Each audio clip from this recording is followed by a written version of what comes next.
Fala aí, galera! Como é que vocês estão, amiguinhos? Belezinha? Tudo tranquilo, sossegado? Descansando aí? Não! Prontos para mais uma aula aqui na Escola Vestibular, que nós vamos ajudar você a trilhar aquele maravilhoso caminho rumo à universidade. Beleza, galera? Espero que você esteja bem, tenha se alimentado bem, esteja aí tranquilo, sossegado, relaxado, aí com sua caixinha de ferramentas para colocarmos mais algumas. Espero que você esteja aí confortável, bem, para a aula de hoje. Fechou? Maravilha, tamo junto, irmãozinho ou irmãzinha. É isso aí, galera. Hoje a gente vai tratar de um tema muito interessante, que são os processos de transmissão, de propagação de calor. Então a primeira coisa que você tem que saber é que calor é uma das manifestações de energia. A gente já estudou algumas no passado e agora acrescentamos mais essa.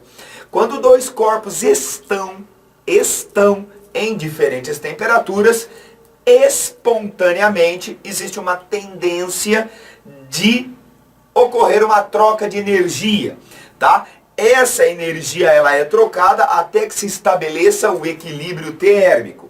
E espontaneamente essa energia propaga do corpo que está numa temperatura maior ou de uma região que está numa temperatura maior para o corpo ou região de temperatura menor. Esse processo ele é espontâneo. E essa energia trocada entre os corpos que estão em diferentes temperaturas é denominado calor. Então calor é uma das manifestações de energia. Então isso é uma coisa boa para você anotar aí na sua caixinha de ferramentas, tá? A energia na forma de calor, ela pode propagar de três maneiras. São três os processos de propagação de calor. O primeiro deles, não necessariamente nessa ordem, é o que a gente chama de condução, tá? Condução é o primeiro processo que o Ganso vai comentar com os senhores. Condução. Esse processo ocorre por meio do choque entre as moléculas que constituem o material. Por isso que ele é mais eficiente em corpos sólidos, apesar de acontecer em líquidos e gases também, tá? Esse processo ocorre devido aos choques e existem os materiais que são bons condutores, por exemplo, os metais. E existem os materiais que são maus condutores, o isopor, o próprio ar, os gases em geral, a borracha, a madeira, são materiais que são isolantes térmicos. A lã, que a gente usa nas blusas quando está frio, enfim, e também quando está calor lá no Saara, os caras usam esse tipo para se proteger do ambiente. Então esse é o processo chamado condução. Quando a gente fala de condução, a gente pode chamar, ou melhor, determinar qual que é o fluxo de calor que ocorre por esse processo. O fluxo de calor, galera, ele é definido como a quantidade de calor que propaga por uma região em um certo tempo. Então isso daqui eu gostaria que os senhores anotassem aí na sua caixinha de ferramenta, beleza? Aqui, ó, Q é quantidade de calor em joules, essa é a unidade do Sistema Internacional. Existe uma outra unidade que a gente vai usar muito aqui, que é caloria. Uma caloria é em torno de 4,2 joules, devido a uma influência histórica do calórico, que o nego achava que era um líquido que passava para lá e para cá, tá? E o T, ΔT é o tempo. E joule por segundo é a unidade do Sistema Internacional, que é watts, que é do fluxo de calor, beleza? Então, anota aí na sua caixinha de ferramentas. Fluxo de calor é a quantidade de calor dividido pelo tempo. Esse fluxo de calor, quando é por condução, ele como é que se diz? Depende de algumas variáveis. Então, suponha que você tem aqui uma parede, certo? Pode ser uma janela, sei lá alguma coisa aqui, tá? Aqui de um lado você tem a temperatura maior, uma região onde a temperatura é maior. Aqui uma região onde a temperatura é menor, beleza? Essa parede tem uma espessura, que eu vou chamar de L. E essa parede ela tem uma área, que o Ganso vai chamar de área A. cheia de amor, de baixinho de coração. A área em metro quadrado, sistema internacional. Comprimento em metro, sistema internacional. Aqui vai poder ser grau Celsius ou Kelvin, tanto faz, vocês vão ver por quê. E essa parede, ela é feita por um certo material, certo? Esse material depende da sua intenção. Se você quer que a energia propague rapidamente, tem que ser um material bom condutor. Se você quer que isole termicamente, tem que ser um material mau condutor. Então, baseando nisso daqui, nesses parâmetros, a gente tem as variáveis que influenciam no fluxo de calor por condução. Vai ser mais uma ferramenta que a gente vai usar. A gente tem aqui o K, que é a constante de condutibilidade. O A é a área em metro quadrado. Aqui a gente vai ter a diferença entre a temperatura maior e a temperatura menor. É a diferença. Por isso que o Gans falou para vocês que não interessa se está em Celsius ou em Kelvin. A diferença é a mesma, né? A gente viu na aula passada. E o L é a espessura da parede. Então, esse coeficiente aqui, esse K, é o que caracteriza o material. Se ele é um bom condutor, esse K tem um valor maior. Se ele é um mau condutor, esse K tem um valor menor, tá? Então, esse aqui que caracteriza o material. Sabe quando você põe a mão na madeira e no ferro ao mesmo tempo? E você tem aquela sensação de que o ferro está mais frio? É por conta desse coeficiente aí. Na realidade, se você estiver no mesmo ambiente, há um bom tempo, a temperatura desses corpos é a mesma. Só que a sensação térmica é diferente por conta da rapidez com que o calor é trocado. Fechou? Então, deixa anotado isso daí na sua caixinha de ferramentas. Dando a sensação térmica de o metal estar mais gelado que a madeira, é por conta da condutibilidade térmica. Então, essa é a lei de Fourier. É a lei de Fourier que permite nos determinar o fluxo de calor por meio da condução. Essa é a definição, certo, pessoal? Essa é a situação para a condução. O fluxo de calor depende dessas variáveis. Então, esse é o primeiro processo de propagação de calor. O outro processo é denominado convecção. O processo de convecção, fofos, ele ocorre por meio do movimento de fluidos. Então só pode acontecer com gases ou líquidos. É por isso que a gente coloca o ar condicionado na parte de cima do ambiente, porque ele resfria o ar fica mais denso, desce, o quente sobe, resfria, desce, o quente sobe, resfria, desce. Isso daqui se chama corrente de convecção, é o movimento desse fluido. Se fosse um aquecedor, o ideal é colocá-lo embaixo, porque aí o ar quente sobe, o frio desce, ar quente sobe, o frio desce e assim vai. Então, quando a gente tem um processo de troca de energia pelo movimento de um fluido, de uma massa de fluido, seja gás ou seja líquido, devido à mudança de densidade, quando você muda a temperatura do bagulho, muda a densidade, a gente tem a convecção. São vários os exemplos de convecção, tá? A gente vai citando aí e você pode ir pesquisando aí também mais exemplos de convecção. Mas você tem que saber que a convecção é o movimento de um fluido. É um dos processos de troca de energia na forma de calor. Fechou? E o terceiro processo é denominado irradiação. Irradiação. Tá? É um processo que ocorre por meio de ondas eletromagnéticas. A gente vai estudar ondas eletromagnéticas no futuro próximo. Mas, por enquanto, pensa assim, tá? Ocorre por meio de ondas eletromagnéticas. Aquela sensação de calor que a gente tem quando a gente está do lado de um forno que está assando alguma coisa, ocorre principalmente por irradiação. Tá? Aquela sensação ali, aquele calorão que você sente, é por conta da irradiação. Tá? a faixa de frequência que nos dá essa sensação térmica é na faixa do infravermelho. Então, você não enxerga, porque não é luz visível, mas você sente o infravermelho. Às vezes uma lâmpada dessas incandescentes, você chega próximo à mão, sente aquele calorão.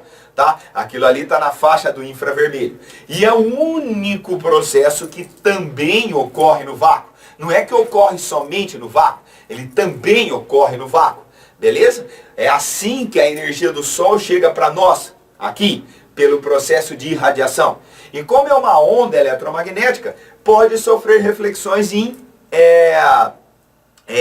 paredes que são espelhadas. Por isso que as paredes de uma garrafa térmica são espelhadas tanto por fora quanto por dentro. Ela é feita de vidro, existe duas paredezinhas e no meio dela um vácuo, tá? Para minimizar os outros processos, e a parede é espelhada para que reflita essa energia que iria irradiar.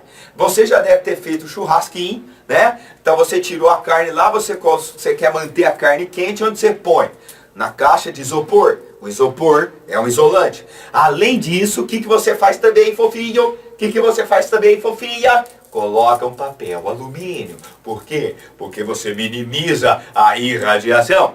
Sacou? Então são vários os exemplos também que a gente tem nesse lance da irradiação. Então são esses 3 processos que a gente tem que conhecer: a condução, a convecção e a irradiação. Fechou? Para ilustrar essa parada, o Ganso vai resolver 2 exercícios. Um com contas e o outro teórico. Beleza? Então, bora lá para o primeiro exercise. É muito comum o amplo uso de aparelhos de ar-condicionado durante o verão intenso em Recife, do Recife. Nessa cidade, uma residência possui uma parede de área 40 metros quadrados e espessura de 20 centímetros, que eu já vou passar para metro, 0,2, separando o ambiente interior do exterior. Se a temperatura exterior for de 33 graus Celsius e deseja se manter a interna igual a 23 graus Celsius, então observe que a gente tem uma temperatura maior e uma temperatura menor. Qual será o gasto por hora? Qual vai ser o consumo, gasto por hora desse aparelho ligado, considerando apenas essa parede separadora? Dados: a condutividade térmica da parede é 1,25 vezes 10 a menos 3 quilowatts por metro vezes Kelvin. E o custo de 1 kWh, que é uma unidade de energia, é de 60 centavos. Ok? Então, galera, vamos lá.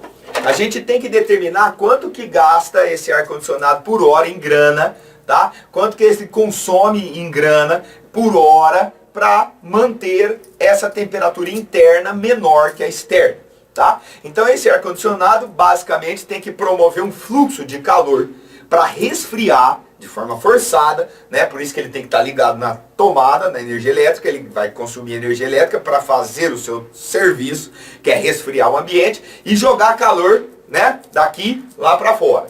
Isso acontece por quê? Porque vem energia na forma de calor de lá para fora, aqui para dentro. Então onde está mais quente para onde está mais frio. Quanto vale o fluxo desse calor? É isso que a gente vai começar determinando. Então, esse fluxo de calor pela parede é dado pela equação de Fourier. Então eu vou determinar primeiramente o fluxo de calor. Depois a gente vê quanto de calor que propaga por hora. Beleza? Fluxo de calor. Então, ó, além de Fourier, vai-se Fourier, diz assim: K, que é constante, a temperatura maior menos temperatura menor, dividido pela espessura. Certo? Maravilhoso. Coisa linda. Aqui, ó, pessoal, eu vou usar em quilowatt vezes metro, dividido por metro vezes Kelvin, e o meu fluxo já vai dar em quilowatt. Beleza? Isso vai ser importante para a gente determinar a energia consumida. Então, bora. É só substituir a parada. Vai ser 1,25 vezes 10 a menos 3. 1,25 vezes 10 a menos 3. A área é de 40 metros quadrados. A diferença de temperatura é 33 menos 23, dividido pela espessura da parede, que é 0,2 metros. Então esse fluxo de calor, eu vou pegar aqui a minha calculadora, não sou bobo nem nada, 1,25 com o expoente menos 3, vezes 40, vezes 10, dividido por 0,2, vai dar 2,5 quilowatts. 2,5 quilowatts. Esse é o fluxo de calor, tá? Esse é o fluxo de calor. Então, esse fluxo de calor vai permitir que a gente determine quanto de energia que esse ar-condicionado precisa retirar da sala e mandar lá para fora. Já que esse calor ele propaga de fora para dentro, a gente tem que botar ele para fora de novo. Beleza? A definição de fluxo de calor, a gente viu há pouco, pega aí na sua caixinha de ferramentas, é a quantidade de calor pelo tempo. Belezeira? Então, ó, esse fluxo de calor vai ser, opa, eu já tenho fluxo, substituindo 2,5 quilowatts é igual a quantidade de energia na forma de calor dividido pelo tempo que ele quer em 1 hora. Então, a quantidade de energia vai dar 2,5 kJ. Essa é a quantidade de energia. Essa é a quantidade de energia que tem que ser transferida para fora. Belezeira? Olha lá. Quilojoule não. É quilowatt vezes hora. Quilowatt vezes hora. Aqui está em quilowatt, aqui está em hora. Então isso daqui nada mais é do que o consumo de energia do ar-condicionado. Ele consome isso de energia e como ninguém falou nada de rendimento, tal, a gente supõe que ele está com 100% de rendimento. Coisa que não existe, mas é isso daqui que ele tem que fazer. Então ele tem que transferir 2,5 kWh de energia. Então, para isso, ele vai consumir 2,5 kWh de energia elétrica. Quanto custa cada quilowatt-hora? Tá aqui, ó, 60 centavos. Então, qual vai ser o custo de funcionamento dessa parada por hora? O custo por hora. Aqui, ó, 1 kWh equivale a 60 centavos. 2,5 kWh é X. Regrinha de 3 básica. Então, 2,5 vezes 0,6, 1,50. Então, o custo para manter funcionando essa parada por hora é de R$ 1,50. Fechou? Então, essa é a expressão, ou melhor, essa é a maneira da gente calcular o custo aí da parada. A gente determina o fluxo pela lei de Fourier, determina a energia, que é dada em quilowatt-hora. Perceba que aqui eu pus 1 hora e aqui está 2,5 quilowatts, passa multiplicando ali 1 hora vezes 2,5, tá? Se fossem 2 horas, seria 2 vezes 2,5 e assim vai. Então essa é uma unidade de energia, quilowatt-hora.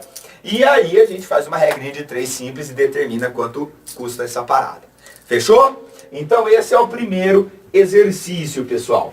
Esse exercício, esse primeiro, eu fiz questão de utilizar a lei de Fourier para a gente ver uma aplicação dela. Agora eu vou fazer um exercício teórico com vocês, bastante interessante, tá? Que ilustra os outros processos também. Muito dessa parte, pessoal, é teórica, tá? É bastante cobrada a parte mais teórica. Então fique esperto nesse exercício teórico. Exercício 2. As altas temperaturas do verão fazem aumentar a procura por um aparelho de ar-condicionado. Todavia, nem todos possuem condições de adquirir o equipamento, por causa do seu alto valor, e recorrem a resoluções alternativas. Uma delas é a construção de um ar-condicionado caseiro. Esse ar-condicionado em questão constitui-se de uma caixa de isopor, que é isolante térmico, né, galera? 4 coolers, que são ventiladores de computador, e gelo. A proposta apresenta um cooler próximo à tampa da caixa, que joga o ar para dentro da caixa, e 3 coolers próximo à base da caixa, que jogam o ar para o ambiente. O gelo dentro de sacos plásticos fica sobre uma grade feita de palitos, centralizada no meio da caixa. Considere a pressão atmosférica de um ATM, o gelo a 0 graus e o ambiente inicialmente a 35.